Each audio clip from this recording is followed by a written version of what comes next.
Greetings, legions of the undead. This is Danny Danger, and this is my pull list for October 9th.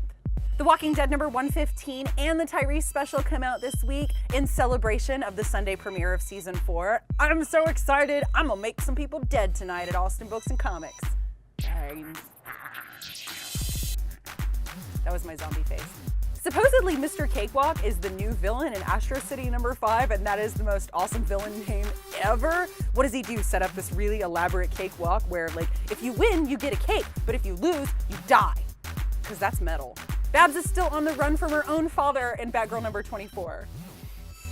I'm excited to see Zero Year pick back up with Batman number 24 this week. Batman Little Gotham number 7 gives us Little Aquaman and fireworks. Vertigo's Coffin Hill number 1 comes out this week, a story about Eve Coffin, who has some deep, sinister roots in the Salem witch trials. When she moves back to her hometown of Coffin Hill, things get bloody. The 4-issue story arc wraps up this week with FBP number 4, and I am still behind 2 issues. Shame on me. I'm really hesitant to pick up Superman Wonder Woman number 1, but I have it on good authority that the writer is really good. Just the artist, Tony S. Daniels, should not ever open his mouth and talk opinions and stuff. The Wonder Woman bombshell statue comes out this week. I love pinup. I love Wonder Woman.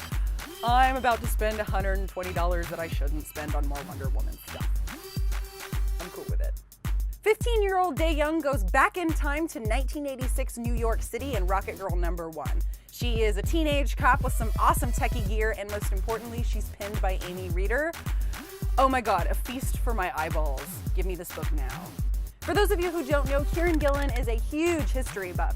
He's taken it upon himself to tell us more about the March of the 300 Spartans in 3 number 1, and it's from the perspective of 3 runaway slaves. For those of you who have talked to me a little bit about my taste in comics, I'm not the biggest Frank Miller fan, and I felt like the 300 was more about rippling abdomen muscles than it was about actual history, so I'm glad that we're correcting that in comics now. Thor is about to drop the hammer in Infinity number 4! That was fun.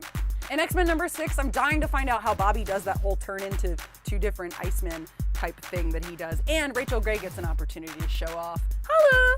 I love Rachel. She's my girl.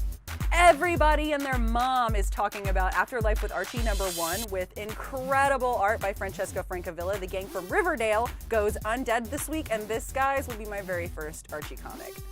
Oh my god. Could not be more excited. And last but not least, Red Sonja number 4 sees Red Sonja finally face up to Dark Anicia, or Red Anicia. God, I hate it when your archenemy shows up at a party and is like, hey, I changed my name to be just like your name and I'm going with your look now. Tacky.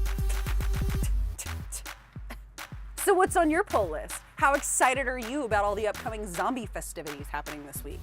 Tell me down below in the comments, or of course, pop on over to weird-girls.com, where all of your favorite undead things live and talk about comics frequently. Like, share, subscribe for brains. A special thanks, as always, goes out to Austin Books and Comics, taking the very best care of our comics and our zombies.